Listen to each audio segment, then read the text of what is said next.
6:30.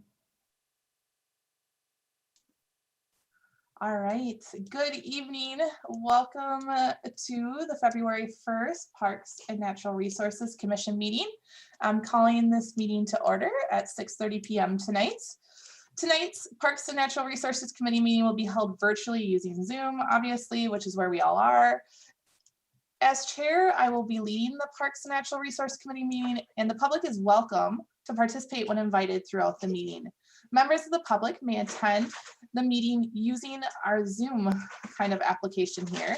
If attendees experience audio problems, we suggest you leave the meeting and then rejoin, as this has usually fixed the issue. Additional instructions on how to participate are posted online at burnsvillemn.gov in the public meeting calendar. In addition, tonight's meeting is available for viewing on BCTV and on the city's website. If you're unable to participate this evening and would like to submit public testimony, I encourage you to email your comments to city staff or mail your comments directly to City Hall.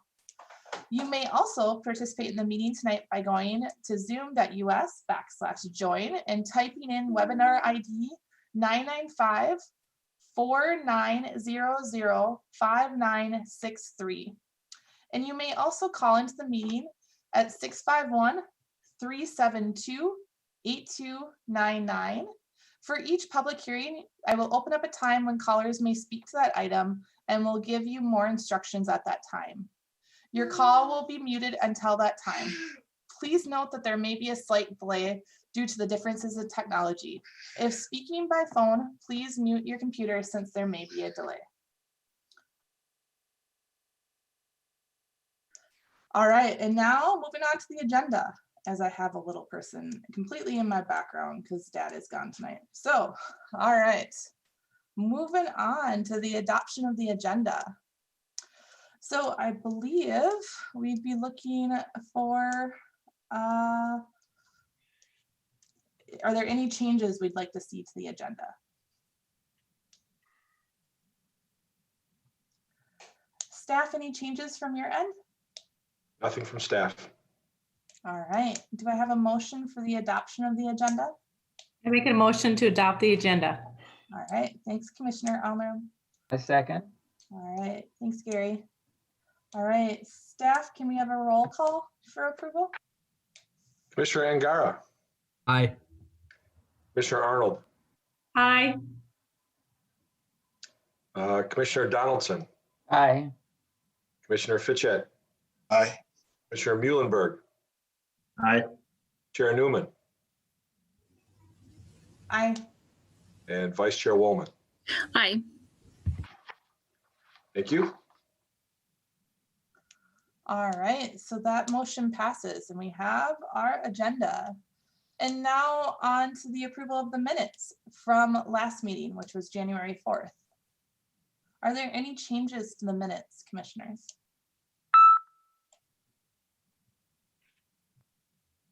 I move to approve.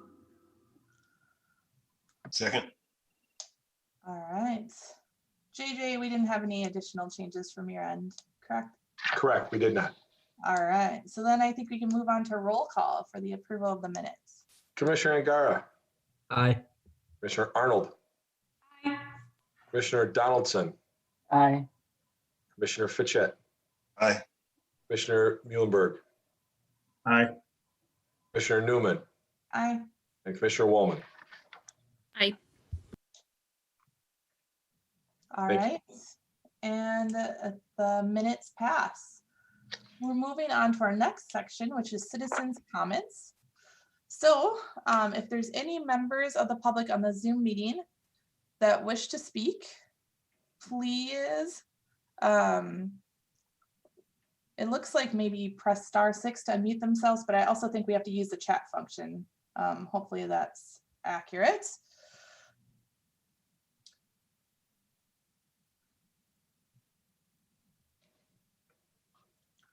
And we're going to have a bit of a longer pause as we allow people to use technology, which is not always immediate.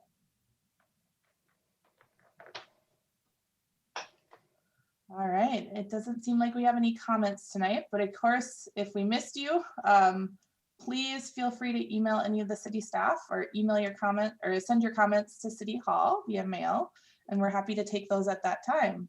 But I believe our next item on the agenda is Justin and Jen, who are going to present about the Twin Lakes Drainage Improvements Project overview.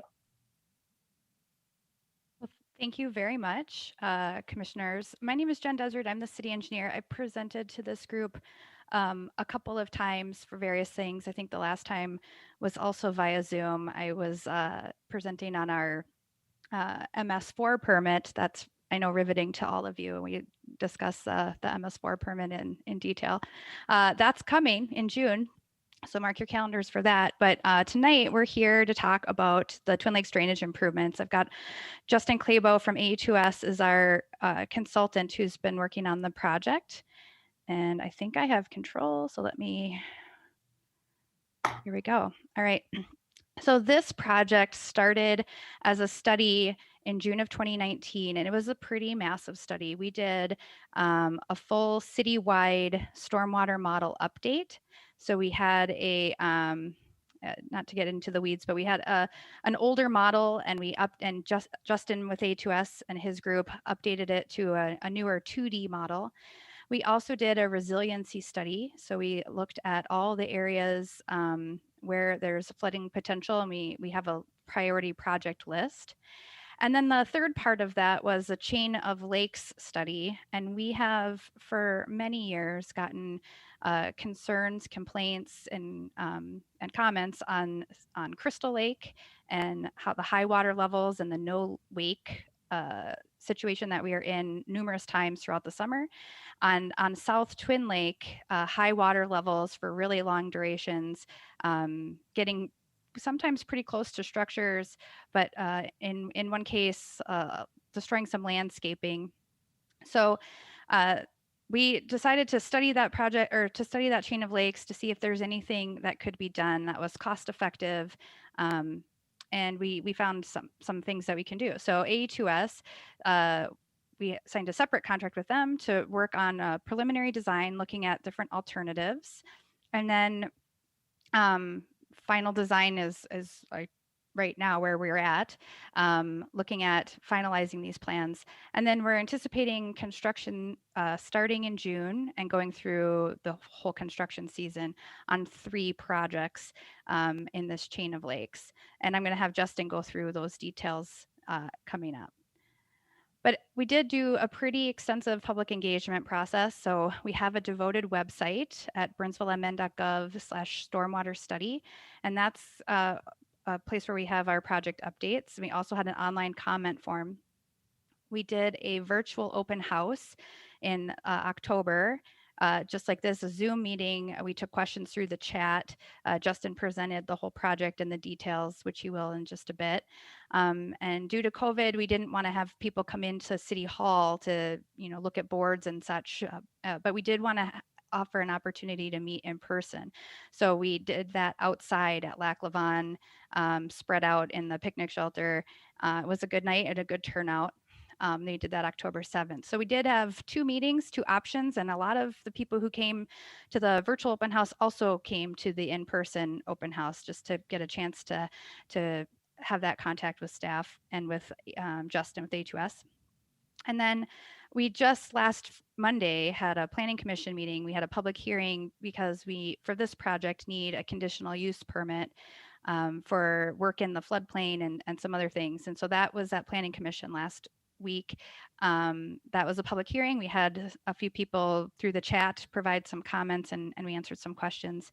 And then we have, by appointment, met with people who are adjacent to the project out in the field. So a couple of residents are adjacent to the North Twin Lake Regional Pond, and they're concerned about tree removal. We met with them in their backyard. Justin and I did that twice. Another resident who is adjacent to South Twin Lake was concerned about the limits of the construction, and we met with him out in the field in the summer. And then another resident, also on South Twin, had some concerns with pond dredging, and that's been a big a big concern that we've had with this project, one of the major comments we've gotten is, well, why don't you dredge the pond at the same time? And the reason that we can't is that the DNR controls this water and we're unable to. And so we were able to maybe get that word out because people have been frustrated and thinking the city could do something when we, in fact, were unable to based on DNR rules. So that was one of the benefits of all of this public engagement is even though it wasn't exactly related to the project, we were able to get out and talk to people. So I'd like to introduce Justin Clabo with A2S. He's going to go through the details of the project, and we'll have time for questions at the end. For this project, we're just there's no formal action needed by the commission. We just wanted to let you know about it, give you a chance to ask questions of us, and then just let you know how you can keep updated by following our website. So Justin, take it away. All right, well, thank you, Jen. Thank you, commissioners, for the opportunity to speak to you guys tonight. So we'll talk through the 3 project areas that we have. The 3 project areas are, the first one being on Crystal Lake, is looking at outlet modifications. The second project is in South Twin Lake, which is also, again, an outlet modification project. And the third project is located up on the north end in the regional pond. The way these all fit together, if you're familiar with the way the chain of lake system works, so the water from Keller Lake just to the east and off our screen here on the right-hand side flows into Crystal Lake, then through a storm sewer system, the water leaves Crystal Lake, works its way all the way up to South Twin. From South Twin, there's an equalizer culvert that goes underneath South Cross Road. And then from there, the water leaves North Twin via another outlet structure, ultimately heading its way west through another chain of lakes, ultimately to the Minnesota River. So all 3 of these locations are basically tied together with Crystal Lake feeding into the Twin Lakes, and then the regional pond area feeding to the south, also into the North Twin Lake area. Slide, Jen. So what are we trying to achieve here? As Jen pointed out, she's had numerous phone calls over the years. I know Ryan, when we've worked with him on stakeholder engagement, has had numerous phone calls over the years. She talked about how long does the water stay elevated in Crystal Lake was one of the primary concerns. So looking at Crystal Lake, what we're trying to do with this project is reduce the duration of drawdown. So how long does that water take to leave Crystal Lake? One of the things, there's obviously the very recreational aspect of the water being elevated within the lake.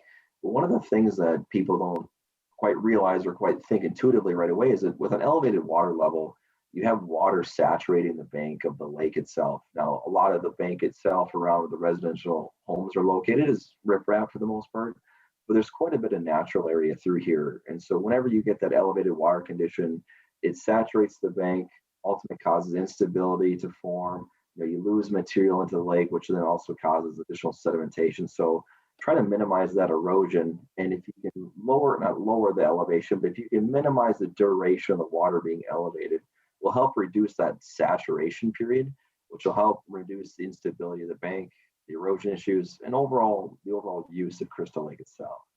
So we're trying to reduce the drawdown time there as much as possible.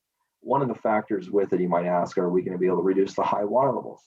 Crystal Lake doesn't bounce a significant amount. It doesn't bounce 6, 7, 8 feet in the area. It only comes up during a 100-year event a few feet.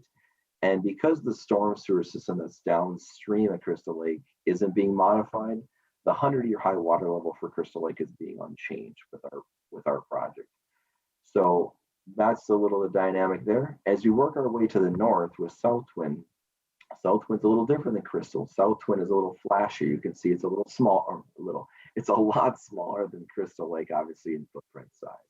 So the water level there also is a little higher. So when we see a 100-year storm event, now we're really trying to reduce high water levels as much as we can, but also reduce the drawdown time. So then when we do get a rain event, and what we're seeing seems like more often nowadays is we see, hey, we get a 2 or 3 inch rain event, and then 2 days later, we're going to get a 4-inch event.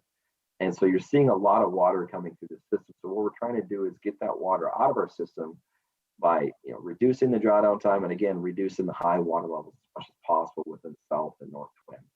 And then the third location, which is the regional pond, is we're looking at maximizing the storage. So that way we can hold back more water, store it temporarily within the regional pond, and offset any water within South Twin to also help benefit lower and high water levels.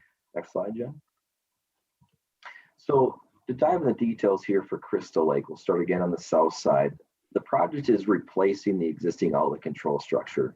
One of the things also with the Crystal Lake outlet control structure is that it's very prone to catching debris, logs, anything like that, sticks.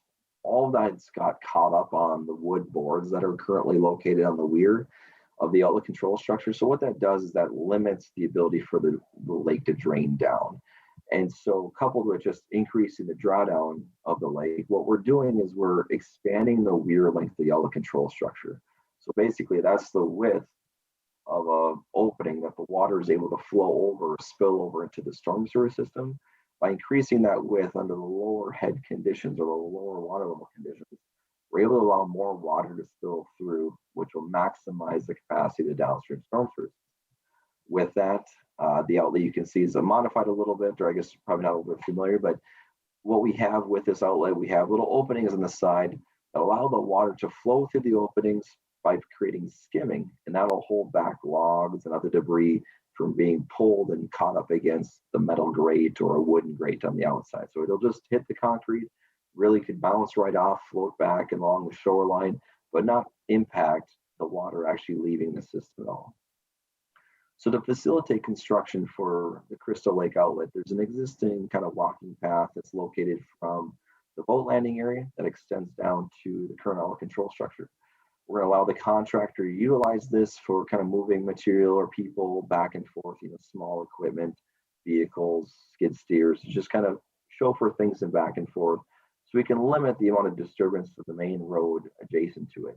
We will need to connect into that. There has been some tree removals done by the city forester already through brush removal, just other species that aren't quite as desirable within that area. So that work's already been done as part of this winter work with his team. And we have an area there that will facilitate construction, hauling in the big outlet control structure, the materials needed for it. Some of the bigger machinery drop-off will be located there to access the outlet control structure itself.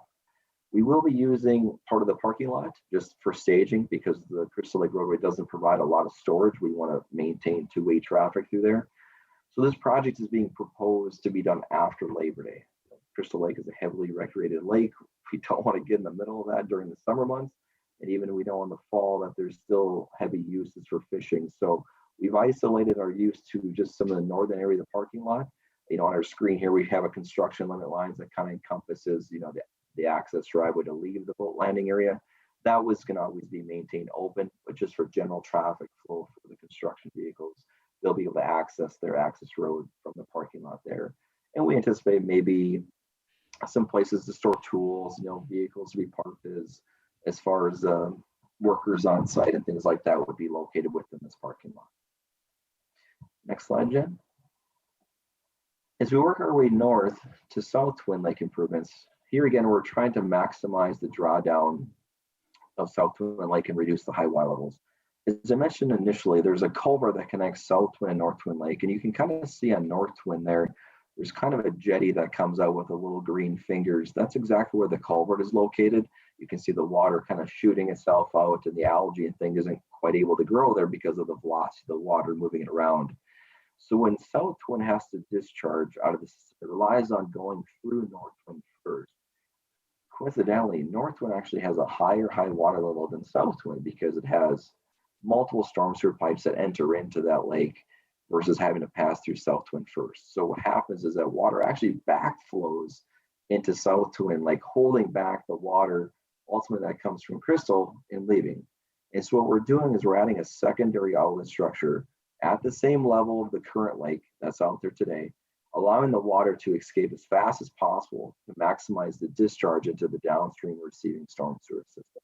That way, for any reason, if there was any debris or any clogging on the existing outlet control structure, South Twin Lake has the ability to drain without the need of that outlet control structure itself. And that way, and it doesn't tax on the existing culvert that's connecting the two lakes. With this project, we are focusing our removal or our construction on the south lanes or the eastbound lanes of South Cross Drive.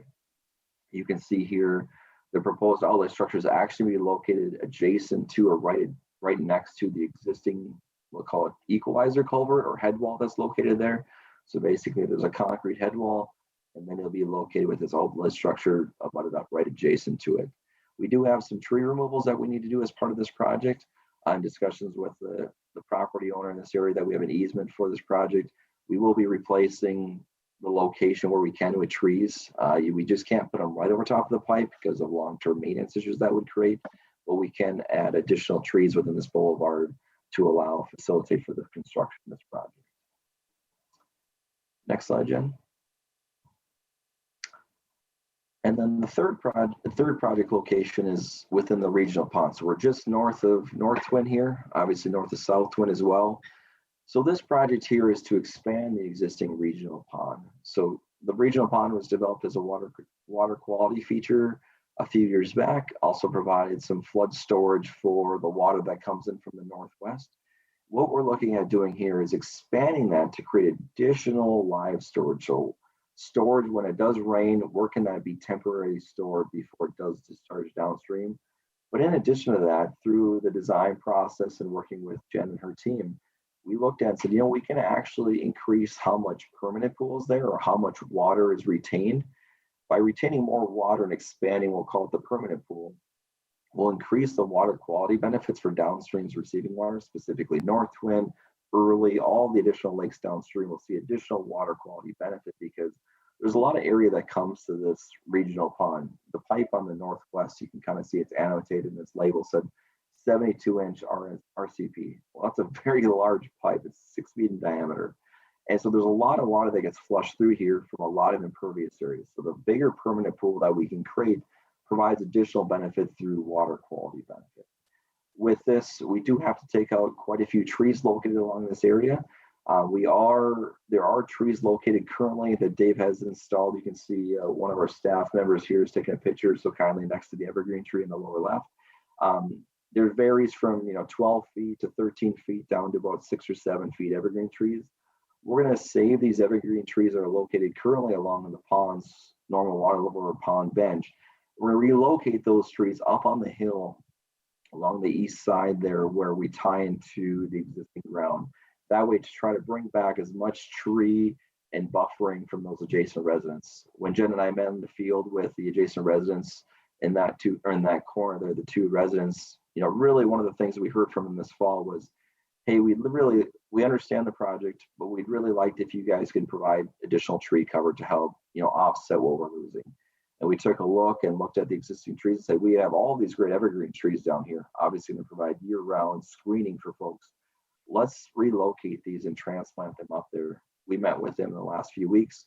They seem very happy with us, what we're trying to achieve for them. I recognize that, putting evergreens in the clusters that we can out there will be overall beneficial compared to not providing anything else. Ultimately speaking, there are other utilities and other things here, but the focus on is removing the dirt from here, reestablishing native vegetation. So that is one thing with this area. It's a very native area, long perennial grasses. And so what we'll do is we'll restore this area again with that same type of natural vegetation with evergreens located on the top of the hillside, but also the slope will be native grasses that doesn't have to be mowed or maintained, and also has a deep rooting plant such that it helps stabilize the slope for long term. Jen, if you want to go to the next slide, it provides another little look here. It's a little easier to see, sir, on the other side, the green dots where the evergreens are relocated kind of blended in with the aerial. But you can see the purple is the new seed mix that we're going to provide, or the couple different seed mixes. Again, native vegetation that through just the different MnDOT categories that we have. And then the green are the relocated evergreen trees that we'll just put right along the edge of our work zone, situated such that we can blend them in with the existing vegetation and trees. And that was one thing when Jen and I and Dave were out on site here a few weeks back about talking with Dave, as we get to relocation these plants and these trees, Dave and his team will go and relocate and look exactly where they need to go, which they'll fit in with the existing canopy cover that's out there. The one nice part is we were able to modify the regional pond grading. Initially, we pushed this thing all the way out. As an engineer, I want to make the best benefit I can. How much can I store and how much I can hold back? And very quickly, I had to take my buffer and move it further away from the property line. So we are maintaining a minimum 25-foot buffer. You can see where that purple line extends to the east. It is well away from that existing property line in the residential homes. And with that, we're also able to save 2 mature oak trees up in the corner. which will be a nice accent to the overall site and really stand out. And then next slide, Jen. And then overall, you can see just kind of revisiting the project timeline that Jen had in front of you before. We're moving along in the final design process, looking to bid the project here this spring for ultimately construction this summer through this coming fall. Regarding construction, like I mentioned, Crystal Lake isn't going to be done until this fall. We're requiring the contractor to wait until after Labor Day to start. But with the regional pond and the South Twin Lake improvements, we'd allow them to start in June, try to get that work done throughout the summer, and then we'll do the Crystal Lake improvements this fall. Ultimately, with this project, there are FEMA floodplains in here. So post-construction in 2022, we'd look at remapping the floodplain to properly delineate the risk as far as social flooding throughout these areas. And with that, happy to entertain any questions that folks have. I'm just curious, is the floodplain going to control the amount of water going downstream into Early and Sunset? The outlet control structures will control how much water is able to go down. We're able to lower the floodplain to the maximum extent we can, but based on the downstream pipes, we would have to upsize miles of storm sewer at multi-million-dollar cost to provide, tens of feet of change. So we're trying to maximize what we can based on the capacity of the system that we have there currently. Okay, thank you. I also have a question. You had mentioned that on Crystal Lake, it's usually we don't get incidents of 2 feet of water, but I live on the lake and for 22 years and over the last 5 years, there's definitely been an increase in the number of no wakes that we have experienced, especially prior to the 4th of July and on the 4th of July. I'm just wondering, is the drawdown changes you're making on Crystal Lake gonna alleviate some of those incidents, or will it just make them be less long? They're trying to alleviate to the maximum extent we can. So that's the whole idea with the Crystal Lake outlet. It takes, you could tell me better than anybody, days and weeks, right? You get a rain event and it just takes forever to draw down.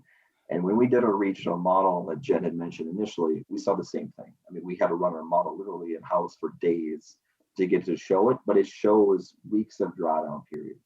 And so with the improvements, we're seeing the capacity wise is 30+% reduction. So, you can say, well, okay, in 10 days, I have 3 days less of times it takes to draw down. And because you consistently have that elevated water condition in there, anytime it rains again, obviously, as you know, the water just goes up, it starts the clock again for another 7-8 days of drawdown. So if we can get that water to leave the system in a more efficient, quicker manner, that's going to allow it to rain, and you might not even hit that no wake condition depending on how much rain you actually get. If you do get it, then you're going to see over a 30% reduction in the time it takes to draw down right now as compared to what we would do post-project. Okay, that's good news. And just one additional question, just with the presentations we've had in the past, it seems with climate change, we're going to see more and more rain loads in one incidence, which could lead to, the more no wake zones. So I'm wondering if you've done anything more on or thought about what else we can do to prevent the rain to running into the lake. It's also besides just letting it get out of the lake faster. So are there any thoughts on how we can get the water to run somewhere else other than right into the lake? That's a great question. It's a very difficult thing to do. I know Jen and her team in the city, you guys have adopted standards that require anytime there's new development to provide, to promote infiltration as part of redevelopment activities. And I know Jen and her team have completed some projects you'd have to elaborate more on, I believe, but throughout the city, you're trying to minimize the amount of runoff that you create with any development project. Now, again, that requires development work to come through and facilitate that type of stuff. That's about the biggest thing you can do as far as really providing a reduction in volume, because ultimately all that water is going to get to that lake that's typically in that watershed. So it is a groundwater fed lake. So you're going to constantly see, assume a base full, as you probably experienced, Commissioner. You can kind of always see that water is going to be leaving that outlet structure all the time. So there's always groundwater coming in from the adjacent hillsides that's soaked in other areas. So it's hard to eliminate water entirely without re-erecting a storm sewer system or putting in some massive scale lift station, which isn't really practical in the sense of it. And if I can just expand on the two questions. So I just want to make sure that I'm setting realistic expectations that there will continue to be no wake time periods on the lake. We aren't going to be able to eliminate that altogether, but we are attempting to try and have less of them and for a lesser duration. And then as for your other question, I think we are in a built out city where we do have a stormwater utility fund and we are chipping away at some of these projects. Like this is funded through the stormwater utility. The projects that I talked about in the very beginning, the resiliency study, where we have some problem areas, we're going to be focusing on that in the next couple of years. We have in our CIP and our capital improvement program to make improvements in those more flood prone areas. But you're right on that we are going to be seeing these kinds of weather patterns changing, and we have to try and make do with what we have, and then try and use the funds we have to make improvements when we can. And one of the things too, like on climate change, we are, Jen and her team have instilled using the latest precipitation models that we have, so we can accurately predict, what we're seeing as kind of the worst case scenario, so that we can plan for what we know and what we have right now. You can predict out what's going to happen 50 years or 100 years, but it's hard, obviously impossible to truly exactly say how that's going to behave in 50 and 100 years. So. Okay, thank you.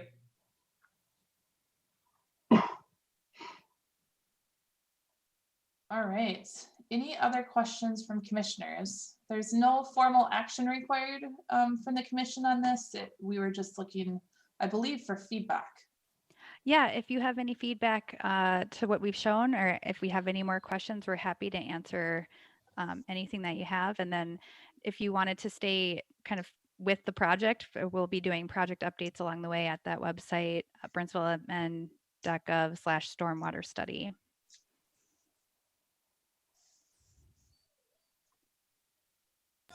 And I do have a question just to get clarification rather. So in the areas where you are removing vegetation and trees, is the plan to replant what is removed or only adjust it accordingly to what the environment is allowing? So we have been consulting with our city forester, Dave Gromish. In the regional pond area, those are going to be the replanted trees that Justin talked about. In the South Twin Lake area, I believe we're removing a cottonwood or two, some brush. We're not going to be replacing cottonwood. So Dave, our forester, has provided a good list of options, and then he's going to help with locating them. So we want to make sure, as Justin said, to not be planting right on top of the pipe. We want to make sure that we're finding the right places so that those trees can thrive and that we have access to the pipe in the future. So in the location of South Twin, by the outlet structure, I think Dave said he could fit maybe 2 or 3 trees, but a lot of the stuff that's being removed is brush. So there's some cottonwoods and there's some brush. All that will fill in over time. Thank you.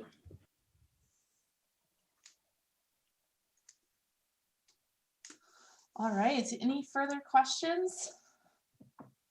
Otherwise, it sounds like if somebody listening online has some additional comments or questions, they can contact you, Jen, likely to provide that information. Yeah, certainly. They could contact me, or our website has my contact information and a lot of detail. A comment form, an online comment form is still available for people to use. It's open right now. All right, sounds great. Thank you. All right, well, I think we can move on from that agenda item since we don't have any formal recommendations and move on to miscellaneous. Staff, do we have any updates this evening? Yes, commissioners. So as we were preparing, or as I was preparing the information for our council meeting tomorrow night for them to review our 2021 work plan, our Public Works Director, Ryan Peterson, reached out to me and informed me that there is no budget for a deer management plan this year. And so that kind of, as a result, takes it off of our list of updates that we get on an annual basis. So we'll be removing that one.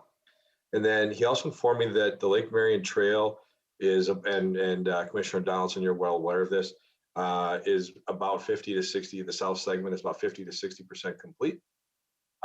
So what I think I'd like to do, commissioners, with your permission, is I think we'd like to adjust that to still be involved with that trail, but the next involvement will be the review of the Kelleher Park redesign and trailhead.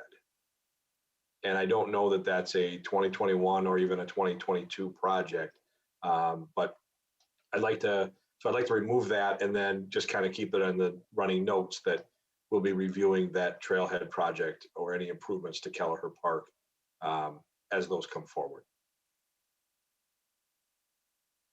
And I'll ask Chair Newman to share that information with council tomorrow night, since the information is already in the hands of our city council. And I'm assuming that they are well aware of the deer management budget reduction, or do we anticipate questions on that? They are aware of it, so I am not anticipating any questions from council on that item.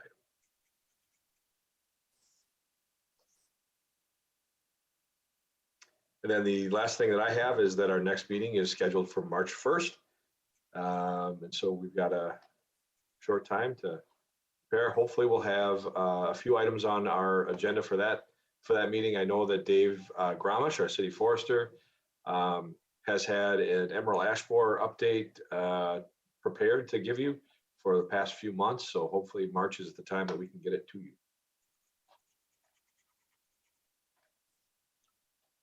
Sounds great. All right, well, if there's no additional updates associated with the miscellaneous, I think we can likely move to adjournment. I so move. All right, thanks, Commissioner Donaldson. Any seconds? A second. All right, so staff, can we do a roll call? Commissioner Angara. Aye. Commissioner Arnold. Aye. Commissioner Donaldson. Aye. Commissioner Fitchett. Aye. Commissioner Muhlenberg. Aye. Commissioner Newman. Aye. And Commissioner Woolman. Aye. Thank you very much. All right, and with that, the adjournment passes. I hope everybody has a great evening, and we'll call this meeting to a close. Thank you and good night.